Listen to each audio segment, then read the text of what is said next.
اليوم نهار الاثنين على بكره قررنا نطلع نبلش الجمعه بعكار. كل يوم بيقطع، قلبنا بيوجعنا ومنعزي كل شخص توفى ببيروت، منعزي إذا فينا نقول أكثر من 300,000 شخص خسروا بيوتهم، كل هالمصيبة الكبيرة اللي صابت بيروت. بس كمان بدي أرجع أذكركم وين ما كنتوا بالدنيا ما تطلعوا بس على بيروت، لبنان بعده لبنان، عايزينكم تعوا إذا المطار مفتوح تعوا برومو بلبنان. اليوم نحن بعكار، هذه المنطقة اللي منسية اللي بعيدة اللي كتير عالم قليلة بتفكر فيها، ورح نبلش الجمعة مع بعضنا هون 2 3 بعكار، يومين خليكم معنا لأنه رح نفرجيكم أشياء بتعقد.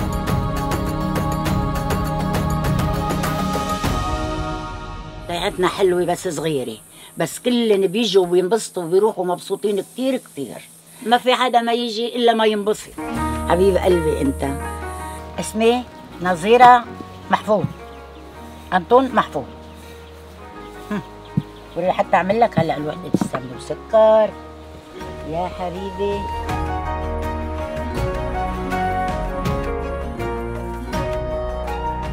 ضيعتنا اسمك فنون وقديمة شوي، بس هلا متحسنة يعني، والحمد لله فيها شعب صار.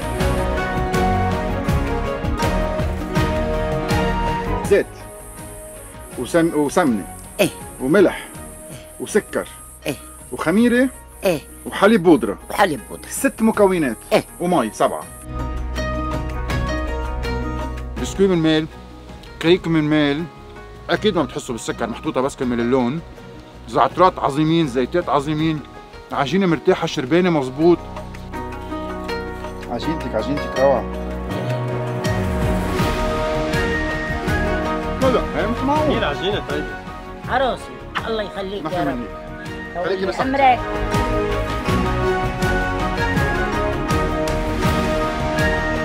من وقتها ما بتفوتوا، من دقيقة اللي بتفوتوا على الضيعة بتشوفوا حجار سود كأنكم قاعدين بجبل فولكانيك. صح، منجز وكفرنون هن معروفين بالحجر البازالت الأسود يعني، وكل الحيطان تقريبا معمولين منها.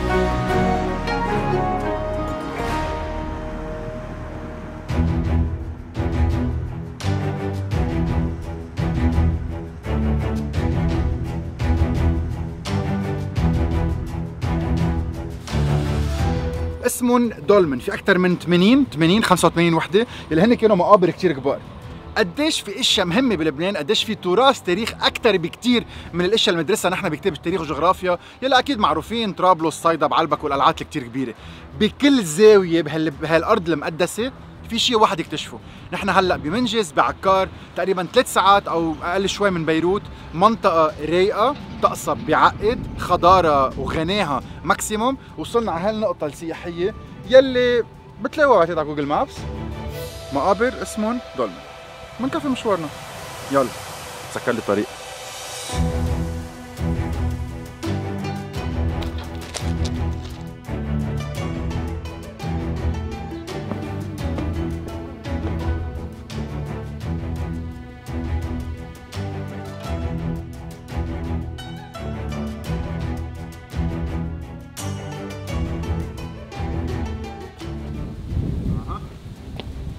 جرب، يلا. سوريا لبنان، وبيناتنا نهر كتير حلو.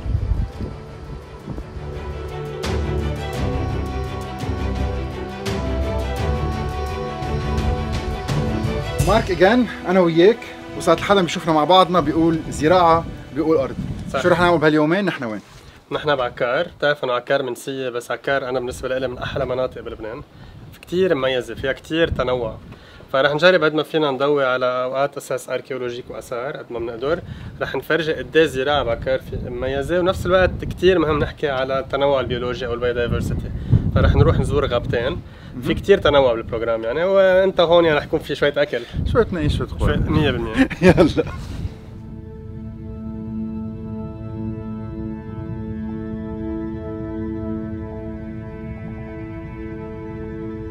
بونجور ابونا. اهلا اهلا، كيفك؟ شو هالدير العظيم، شو هالجمال. اهلا وسهلا فيكم بمنجز وبداية سيدة القلعة. هالدير هو مزار قديم من زمان، هالدير هيدا بلش قصته من 1798، وقت ما كان في دير، كان في تلة بس معروفة بتلة العذراء. وتطورت الامور الى انه سنة 2011 رجعنا جينا رممنا وعمرنا وبنينا معهد تقني مهني، لأنه بالأساس كمان كان في مدرسة هون مع الرهبان اليسوعيين. ليش اسمها قلعة؟ قلعة مين؟ مين كان هون؟ في قلعة بجوار الدير هي نسبة للقلعة، وهون بدي أقول لك الأحجار كلها تبع الكنيسة من جاية من القلعة. حسيت حالي يعني انا ماني شايف كنيسه لهلا بلبنان، حسيت حالي شوي مثل كنايس فينا نقول نورماندي، يمكن بفرنسا اللون الازرق اللي نحن مش كثير متعودين عليه، الحجر الاسود، فينا نسميها بالانجليزي ان كونفنشن، يعني شوي غير الكنايس الاعتياديه تبع لبنان.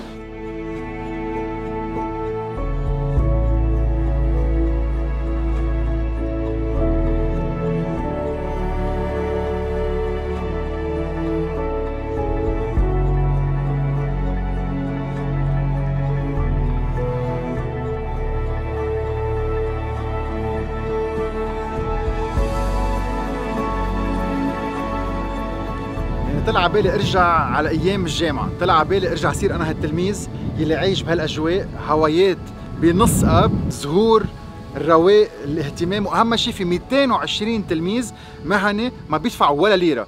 وين؟ باقصى الشمال بعكار على حدود مع سوريا.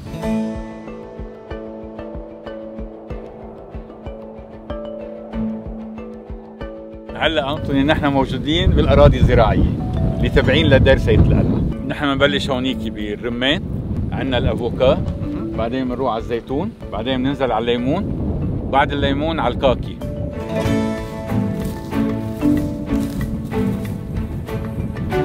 حسيت حالي عم بحضر فيلم سيفينج برايفت راين، كأنك بحرب، جورة طلة جورة خنادق. شو هي؟ هيدا التكنيك اسمها ريزد باد تكنيك. الافوكا عنده مشكل، ما بحب الارض تبعه تكون تحقن مي. اذا كانت الارض بتحقن مي واجا مي على شلوشه بيعمل مرض اسمه اسفكسي اختناق، او بيعمل مرض فطري اسمه فيتوفتر.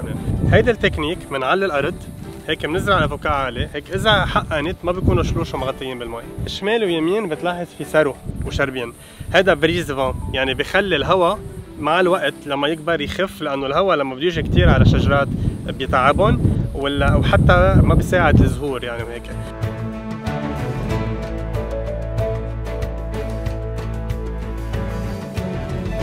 رمانة سوداء. بتلعب بليار؟ ايه. شو بسموها؟ 8 بول. هي ذس از 8 بول. عن جد؟ حياتك. هي أول مرة بشوفهم. رمانة سوداء، حتى بالسوق ولا مرة شفتهم. كلهم رمان مثل بعضهم، أكيد بعضهم صغار، الموسم مش هلا، وفي هالشجرة بس لونها أسود على الآخر. روعة.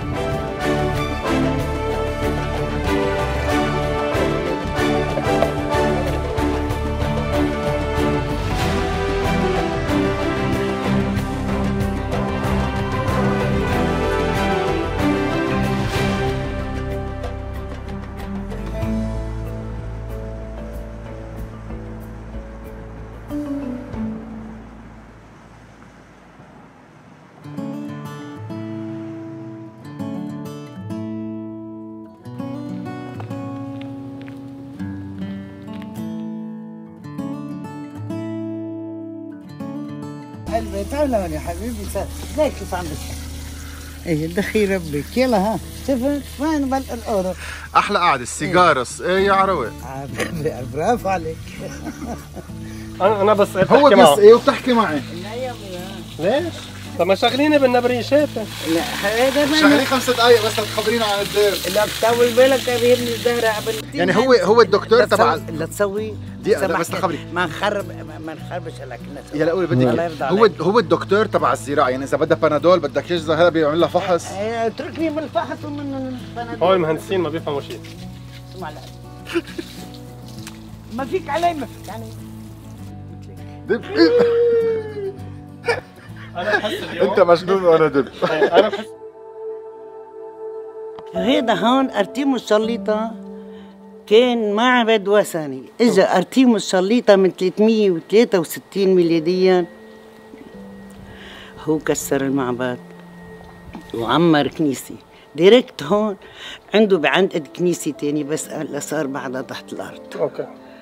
هلا ابني بباريس عم ما يتعلم حكيم جراح، ما يدرس وعنده فحص تاني يوم الساعة 2 بعد نص ليل، يقبر قلبي وقع من 5 طابق.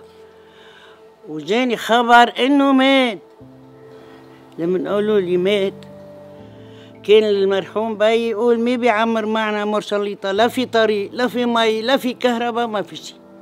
قلت له مرشليطة عايش لي 10 سنين وأنا بعمرك. ليش طلبت 10 ما بعرف، ليش طلبت 10 ما بعرف. ها جاني خبر على وجه الضوء إنه ما يتنفس صار منيح. يا إلهي بعدين زاد بالقبيات بالكنيس إنه أنا بدي انبش هالدار. كل العونات جاوا معي وقت النبش بالقبيات. هلا قولوا هي نبشت وقدرت عمره ما توت القتل. أنا نبشت الحجار الآثار كلها تحت الأرض. بلشت بقول لي ما حدا ينتقر لي شيء، هيدا شغلي. جيب أحلى، جبت له أحلى معلمين، جبت البنش من بيروت من البور من بيروت ولا جي البنش بقي 4 سنين هون، كل يوم ليركب يا حجر يا حجرين، بالشتي يلم بالصيف عمير.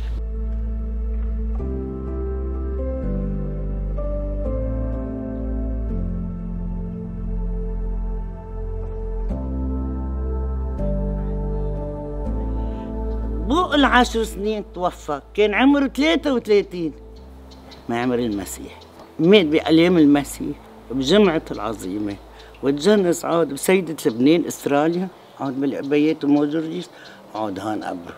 وأنا صار لي سنة ال85 ما تركت الدار، حجر ورا حجر.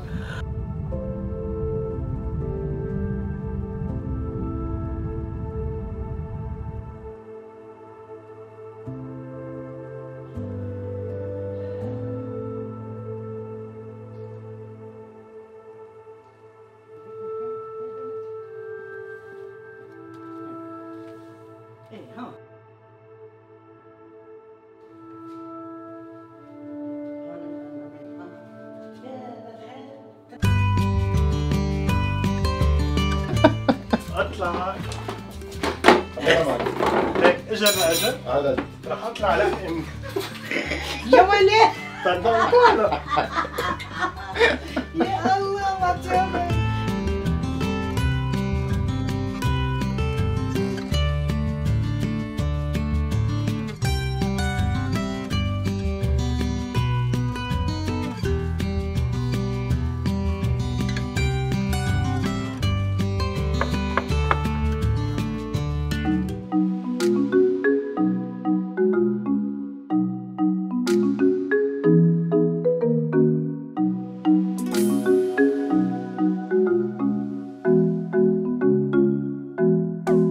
بونجور كيفك؟ ماشي. محل بعتقد كثير مشهور وواحد ما بينتظر يكون يمكن بالقبيات 2.5 ساعة من بيروت شيء بهالعظمه، نحن وين وصلنا؟ بعدنا على الطريق لانه المتحف ما بيخلص، وخصوصا اذا كان في مخلوقات الله متنوعه، وفي دراسه عن الطيور والحيوانات يلي بلبنان، عن الفراشات اللي بلبنان وبالعالم، هذا كل الاحتواء تبعه. سنة 75 أول ما بلشت الحرب ضربوا الدرج تبع المدرسة بطرابلس عنا، وأنا كنت ما أتعلم مجلية، نزلت لتحت شفت حمامة مصبرة بين الردم. سألت عن مين اللي عملها، قالوا لي بير جون طومب. ومين أنا عم بسأل؟ أنا عم بسأل خيو بير فرانسوا طومب الله يرحمهم اثنينهم. قلت له بدي أتعلم التصوير. قال لي إيه؟ روح جيب لي قطعة طير شيء تحتيني أنا أعلمك. أخذت تاكسي من طرابلس، جيت لهون على منجيز، صيدت له 3 طيور. ومتحف مفتوح لكل الناس؟ إيه نعم. كل السنة؟ نعم. كلهم موجودين معنا بلبنان؟ 99% إيه. ليش؟ لأنه أنا عم بركز على لبنان، كثير انقهرت إنه ما بتقرا كتاب الا كله من برا، بيجي حدا من برا بيعمل لك دراسه.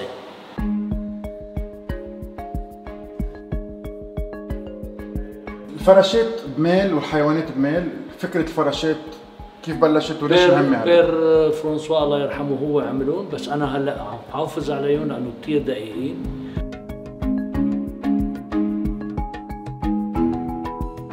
في هالفراشة هيدي راسها مثل كوبرا. شايف كيف؟ هيدي الفراشة بتعيش نهار واحد. يعني بتطلع من الشارع هالقد كبيرة نهار واحد. هن بيطلعوا مثل ما هن. الفراشه ما بتغير حجمها؟ ما بتغير حجم الفراشه، ليش؟ لانه هي بتكون بيضة بعدين بتصير دودي بعدين بتصير شرنقة بعدين.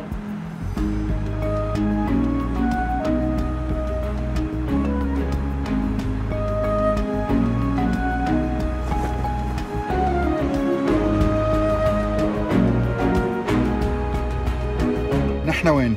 نحن على الراس، فوق فوق فوق، هذا لبنان. نحن على الراس، عنا حدود من الميتين. برمتنا بكفي يا عكار.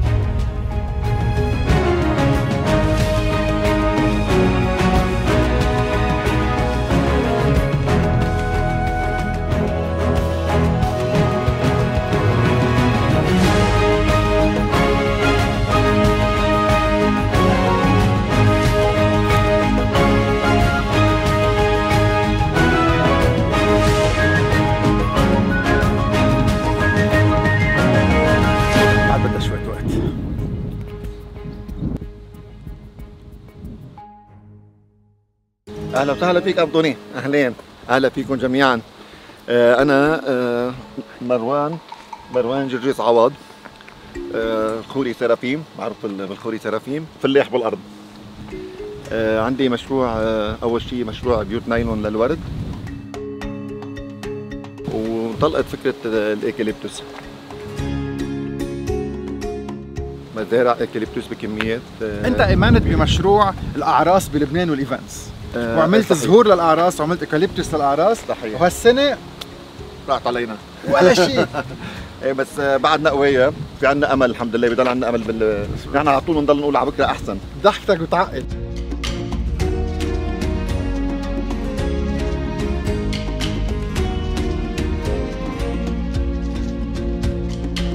قديش بدها شغل؟ خلينا ندسها، خلينا نشوفها قديش بدها شغل، قديش بدها سقايه، ما بدها سقايه، زرعه، كل التفاصيل. يعني هي بتحب المي بالصيف، بتكره المي بالشتاء.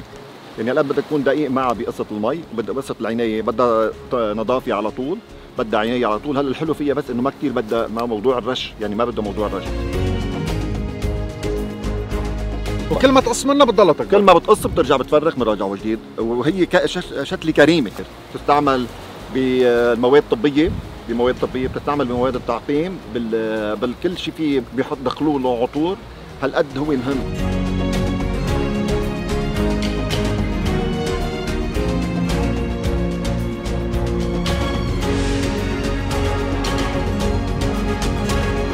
مارك النهار بعقد. اوكي. واذا بيخلص بتينات هالقد طازه اخوات. نرجع نتذكر شو عملنا اليوم؟ يا ويلي، الصبح رحنا عند التيتا شو هالتيتا؟ وشفنا العنب. شو هالتيتا، شو هالنفسيه، شو هالضحكه، شو هاللقمه غير شكل. انا ان اول شاء الله مره ان شاء الله احفادها يصيروا مثلها. فعلا عن جد عن جد. رجعنا رحنا على دير سيدة القلعه، وشفنا كمان الزراعه هونيك، وشفنا الحجار السود انا حسيت عبالي اترك كل الدنيا وروح عيش 3 ايام هونيك. رجعنا بعدين رحنا على مارشاليتا، وهونيك كمان شفنا فيري امبرسيف وومن. فيري نايس. مزبوط؟ صح. وكيف عمرت الدير كلها لوحدها وهيك. مزبوط. هيدي المره يعني عن جد لازم ترجعوا تحضروا اللايف على يوتيوب وتشوفوا شو الاجواء. وفورنا القهوه. بعدين وين رحنا على الموزيه، بعدين اكلنا، بعدين رحنا على المتحف تبع الحيوانات وتبع العصافير والفراشات. واكلنا ساندويتش فلافل رائع، بس انه لدرجه كنا جوعانين، لدرجه كنا جوعانين نسينا نصورهم، مع انه هي انا فود بلوجر وهيك. انت شاورما طيبه كانت منيحه. ونيناها عند ابونا صاروفيم. ابونا ميرسي، ميرسي على التينات، ميرسي على الزهور. اللي بيهتم اليوم بخيو الانسان وبابن وطنه، هيدا زيني بوطنه، هيدا وسام للوطن، وسام. بعد الشر تضلكم بهالهمه وبهالنشاط، يعطيكم الف عافيه. وعكار بتفخر بناس مثلكم عم ياخذوا دايما وجريهم حتى يفرضوا الصوره الجيده للبنان، هذا هو بلبنان. ميرسي ابونا.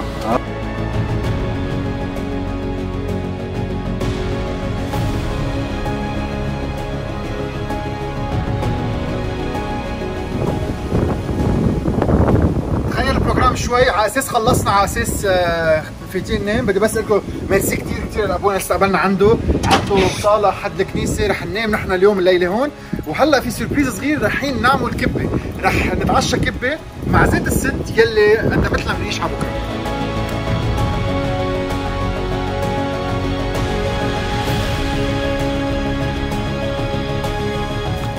رجعت بحماس، منقوشة الصبح كانت روعة، التيتا نطرتني، هلا صار وقت الكبة.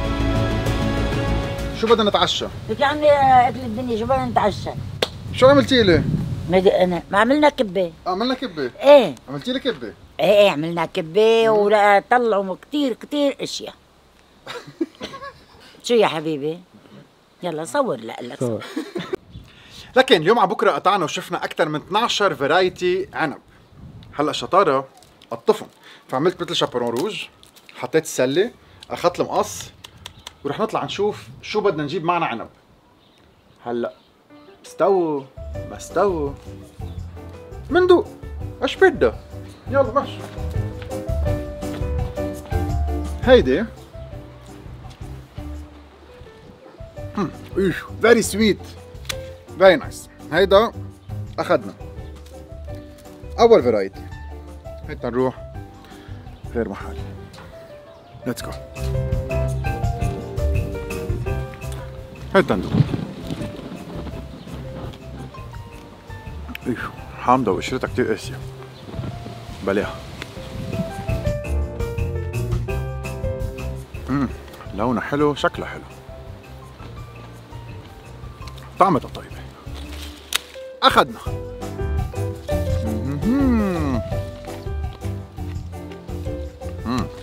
واو فيري جوسي فول اوف ووتر. صار معي 4 بيأدي. نترك شي للجيران.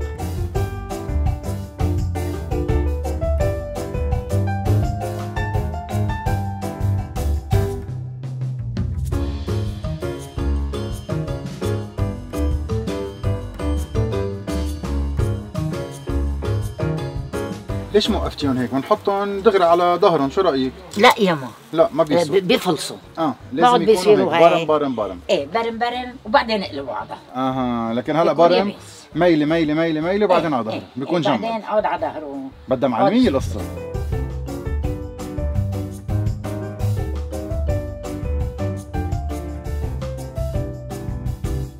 هي الكبة هيك. وجه البطاطا. الكبة هيك. شو قوية، ترى قديش محشية حشي مع لبنة دايما شيء غير شكل. من بضل ياكل ما بضيف. لا كثير ذوق. ايه تبعي. بالاخر بدي اقول لك شيء كثير مهم. الكبة مع لبنة مش مع لبن. يلا سيو تومورو. عندي 2 كبة لازم اخلصهم وانا كثير مشغول.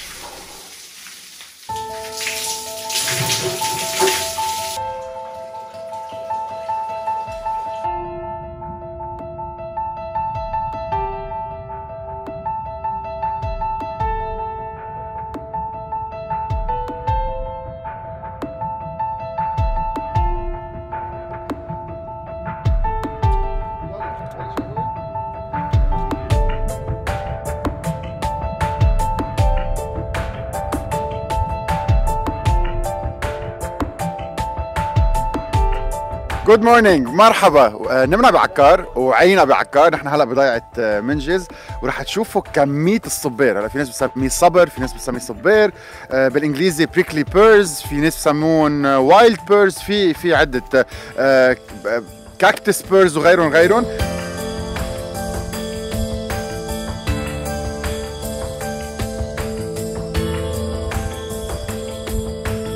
الصبير شغله كثير مفيده صحيا.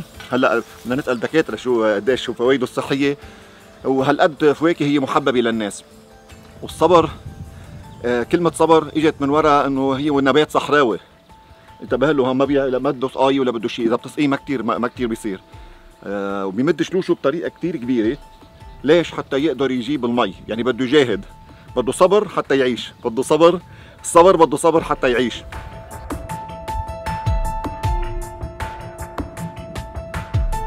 دكتور أنطوني، بتروح نحن في عنا عشبة بالأرض اللي كله من خير الطبيعة. في عليها دبق اسمها نحن بنسميها الطيون. هيدي بنجيبها هلا لأنه أنا بعيد عن الطيون، فيني قص حيلا غصن شجرة، حيلا غصن شجرة. بنحط الصبر بالأرض بمطرح يكون في قش أو شيء، ندلقه بهالطريقة مشان نفخه من الشوك. هاي الطريقة. ليك تطلع هلا، أول شيء ركز قديش في شوك. ليك هلا بعد شوي الشوك كله عم بيروح. الشوك كله صار هلا على الارض. لكن الحف على الارض بشيل الشوك، والمي شو بيعمل؟ المي كمان اذا في شيء بعد زياده بقى في بقى يضل فيه خلص فيك تدق فيها هلا. ايه لكن شغله سريعه. شغله سريعه بنحطها بمطرح يكون نظيف. اوكي مطرح نظيف.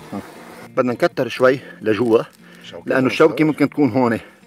هذا بيغلط اكثر اشخاص اللي بيقشروا الصبر بيكونوا عملوها بس هيك ضلت الشوكه هون. انت لازم تغمق شوي لجوا مشان ما يكون في امل انه الشوكه تكون بقيه ابدا. يلا اول حبه صبر للدكتور انطوني. يلا يا حي. فيها بذر كتير يعني هاف بذر وفروت. الحبه الثانيه لكريم. ما لازم تقطعوها، يعني ما لازم تاكلوها بسنانكم. اذا اكلتوها بسنانكم بتحسوا حالكم عم تاكلوا البذر ما رح تحبوها، فلازم تحطوها بين اللسان وسقف الحلق تتذوب تدويب. البذرات بفوتوا كلهم مع بعضهم مع السويتنس مع الفروت تبعها وبتبلعوها. يلا بيحق لك طابق ثاني. بيحق لك حبه ثانيه ما استطعمت. ايه لانه هيديك خضرا هيدي حمراء. بيتغير اللون. شيء كثير طيب. يلا هلا ححط لك حبه كمان شوي خضرا. يعني هلا بدي ادويك ثلاث طعمات.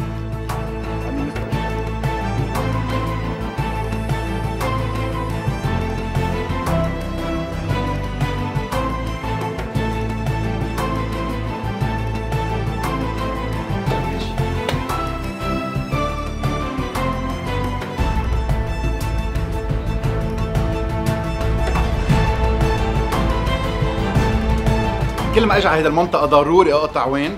على التنور عند بسموه. هلا ما له اسم ما له ارما، هيك سميته على جوجل مابس وموجود. فيكم تفتشوا على التنور عند AND. القعده هون كثير لذيذه، برود، هوايات بالوادي، اسمعوا الرواق. بنص الطبيعه بتجوا بتعبوا اكسجين وبتاكلوا لقمه غير شكل. خديه ما في ورق، ما في، كله على الايد، كله بتفوت بقلب التنور. بيشتغلوا من قلبهم، بيعملوا طلامه، بيعملوا لي اليوم عملوا لاول مره جبنه مع زعتر من برا. وفيكم تجوا تقولوا لهم بدنا منقوشه قمتهم يعني غير شكل. عجينتهم توب، جبنتهم روعه، زعتراتهم ولا اطيب من هيك، محمصين على الاطراف. شغله كثير كبيره، عن جد شغله كبيره. بس لكم حيتين وحده سجن.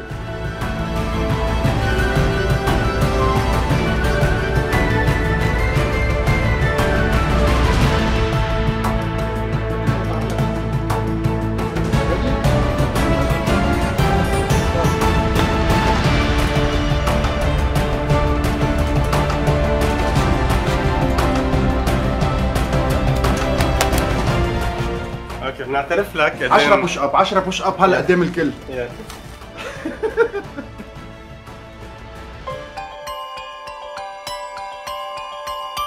سمير يوسف الزير، رئيس الجمعية التعاونية الزراعية بشدرة. نحن حاليا موجودين بمبنى المعصرة يلي هي مصنع الزيت، ويلي هي معصرة مرخصة بوزارة الصناعة، مصنع غذائي فئة ثالثة.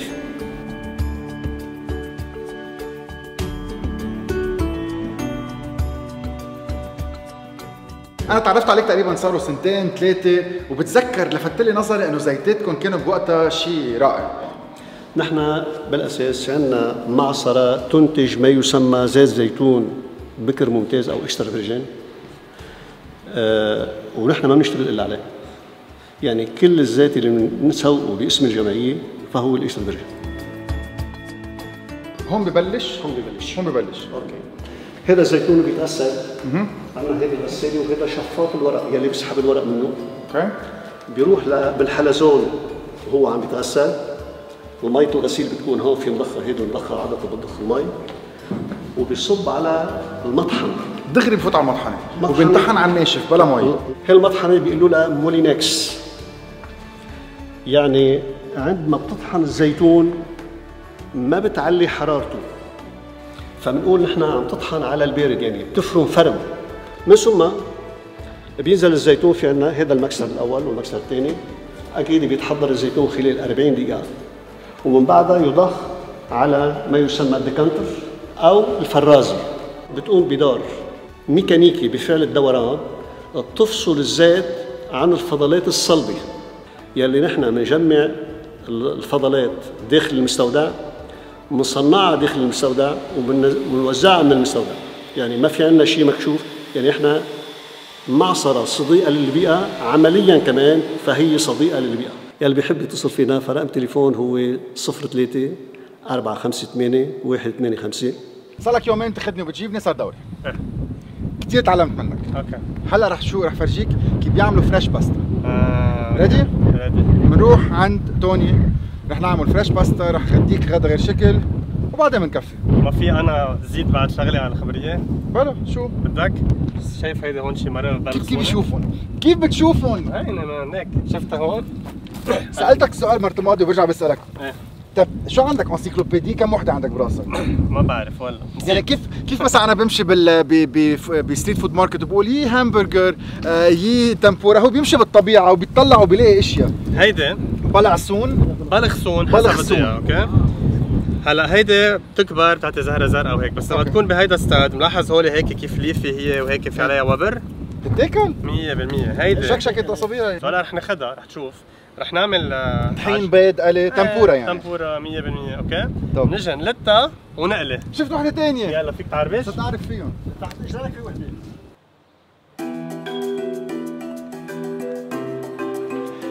unconventional بمحل ريلي unconventional بالوادي بين الجبال، بعيد عن اقرب ضيعه اللي هي بيات، تقريبا 5 دقائق. بيات هي تقريبا ساعتين ونص من بيروت. محل اسمه زهر توني او توني زهر. السوشيال ميديا تبعه ما كتير قويه، بس الناس بتحس بتشم وبتجي لهون.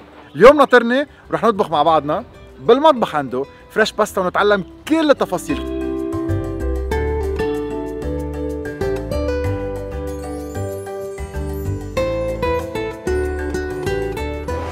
هاي توني. هاي. يلا نحن وين؟ خبرنا عنك، خبرهم كل شيء. اسم توني زهر، بس عملناها زهر توني، يعني انتو انا زهرت بوجودكم. صار لي 40 سنه بهذا الشغل، جيت على بيات لحتى من بعد ما برمت برمه طويله، يعني برمت كثير اماكن بلبنان وبغير لبنان، سافرت وطلعت وجيت، واخر شيء قلت بدي استقر محل ما كنا نلعب، محل ما كنت اقطف تفاح بجنينه، وجيت لهون على البيت. هلا عمل جنوني، ما تقول لي. اكيد هو عمل جنوني. اليوم بدنا نشتغل على شيء ارتيزانال، يعني اليوم رح عملنا سباجيتي بالحبق بازيليك. رح نبلش هلا. مكونات الباستا هي سومول، سيمولينا، طحين، بيض، بيض، زيت زيتون وملح زيتون.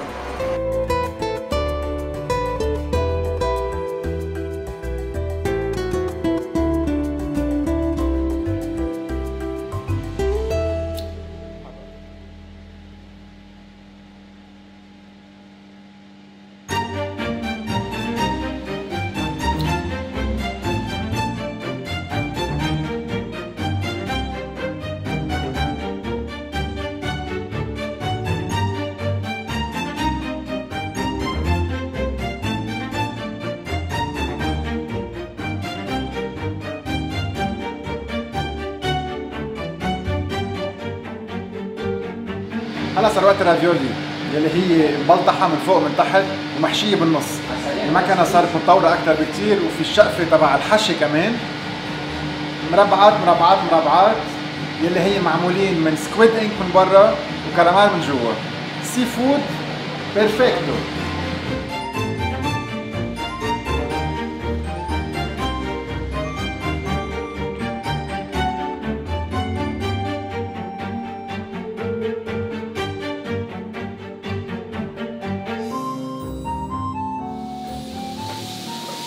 اومليت على بالفطون. طيبة؟ بتاكل؟ محبة أنا محبة هيك. كيف تحبه؟ محبة هيك. لا دقيقة معك. معلش 2 دكتوراه بس بالطبيعه وبالزراعه بس انه طبخ مثل كل قلبي. طب يلا اوكي. اليوم صارت تعمل تنفوره، البيض بيستعمل يلقط الطحين على البلغصونه، يعني تاخدها بتحطها بالبيض، ممنوع تخلط البيض، انت عملت اومليت منيح مزنخه كمان. سو بتحط البيض الي روتور بقلب البيضه، بترجع بتحطهم روحه رجعه بقلب الطحين، بيعطيها قرشه من برا بتطلع طيبه. فاللي انت عملته انت عملت اومليت مع بلغصونه، هيدا ريفيزيتي ما نحن بايطاليا.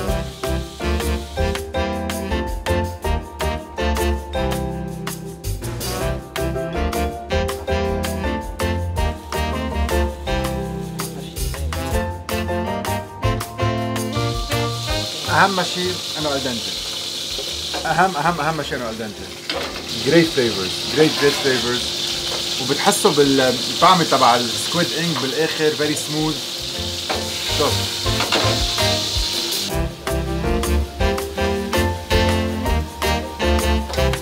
بيستو وين ما كان، بيستو من جوا ومن برا. بس برجع بقول لكم برجع بذكركم انه الفريش باستا سباجيتي غير سباجيتي تبع السوق، غير طعمه اساسا، غير تكستشر، غير طول، غير لفه، غير كل شيء. فواحد لازم يعرف حاله شو جاي ياكل وشو رح ياكل.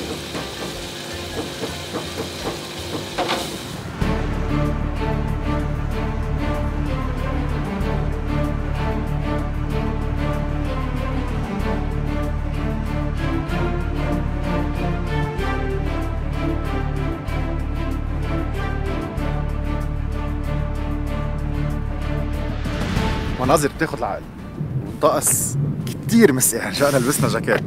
نحن هلا بقول لكم على علو قديش هي المنطقة بين بيات، بتلفوا لفة بترجعوا بتنزلوا على القموعة. معي مارك رح يخبرنا عن هالغابة بطريقة علمية، شو فيها شجر، ليش هوايتها هالقد قوية، شو فيها نباتات قديش غنية. نحن على علو 1590 اوغست. اوغست عم تسمعوا الهواء برد.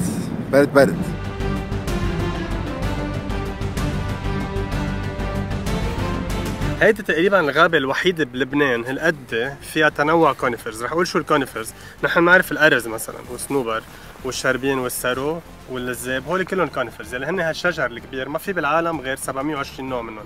بينما الزهور يلي بزهروا في 250,000 نوع منهم. سو هون هن اللي بيعملوا كوز اذا بدنا نهينا. هيك بنسميهم كونيفرز. هلا اذا بتجي بتطلع حوالينا في قصص بتعقد، يعني قد ما في رح شارككم معنا. كم نوع عندنا منهم هون؟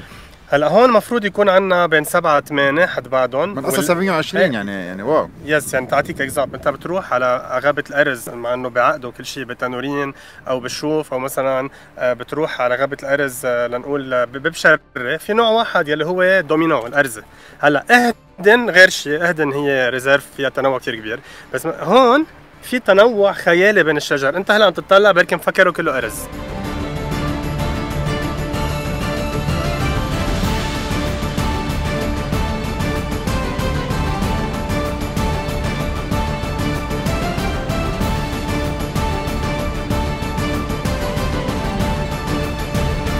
الا انه في نحن رح نقطع بعده ليفلز 100%. نوع شجر، نوع ثاني، نوع ثالث، نوع رابع. صح. حتى خبرك على السريع، عادة كمان نحن الصنوبر بلبنان ما بتشوفوا على العالي كثير، عم تشوفوا الألف شوي أكثر، بس هيدا اكسبشنز. الأرز بلبنان، شجرة الأرز تطلع من 1000 متر لحد 2100 متر أعلى شيء بلبنان. بينما اللزابة اللي رح خبرك عنها بعد شوي الموجودة كثير هون، فيها تبلش من 1000 وبتنتهي على 2800 متر.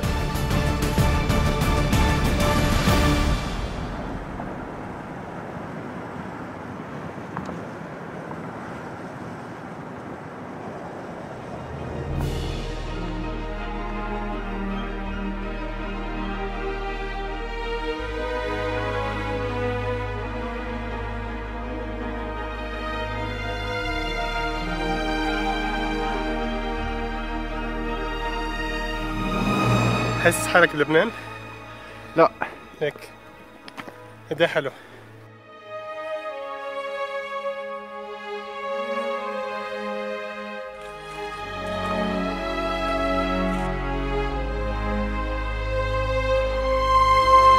كنت عم اسالك قلت لي سميهم اوك، يس. بس نحن مش معودين على السنديان يكون شكله هيك. صح. نحن بلبنان اذا بدك في كل شيء بنقول له السنديان، بلوط، عزر، ملول وعفص، كل هول هن اوكس بالفرنساوي والشام. اللي بيجمعهم هي مش الورق ولا الجذع، هي الفواكه مثل البلوطه.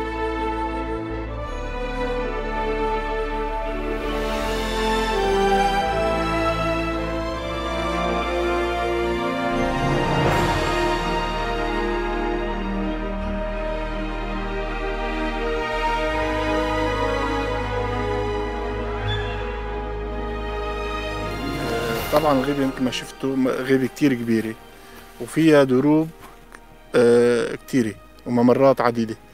يعني الواحد بيقضي نهار كامل بقلب الغابة مشي وما بيخلص لكبرها ومساحتها وحجمها. طبعا بدعي الكل يجي يستكشف الغابة وينبسط بربوعها ويتمتع بالمناظر الحلوة وأصوات العصافير بعيد عن الضجيج وبعيد عن التلوث والى آخره.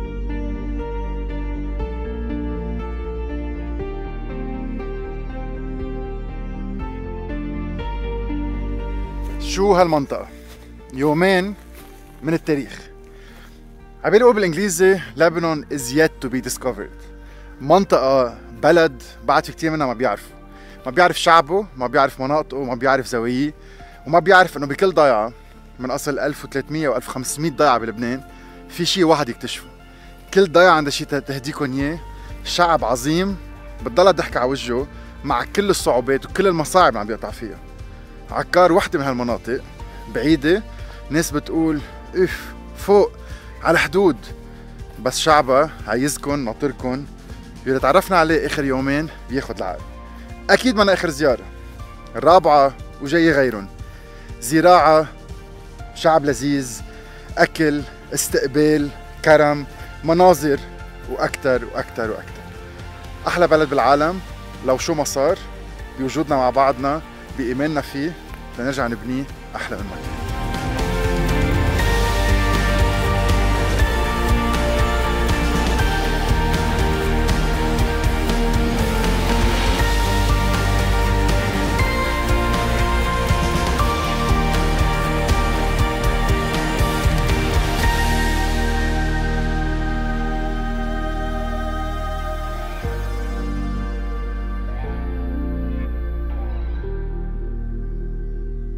شو رح اعمل هلا عنتني؟ اكل شي مرة بحياتك اللبنة مع زعتر؟ ولا لا ابدا. شوف، بتشيل اللبنة، بتحط اللبنة فوق الزعتر. اهم شي هلا تنكسرها هيك. اهم شي شو؟ انك تاكلها هيك انت مبسوط هيك. عم جرب قلده بس غلطه، مش ما بيستعمل السكينة، بيستعمل ايده. مارك بترشيك. طب يلا ما تقرب لي الحديد على منقوشه والاساس. طيب تلقطها هيك وبتلفها مثل الخبز اللبنانيه. اوكي.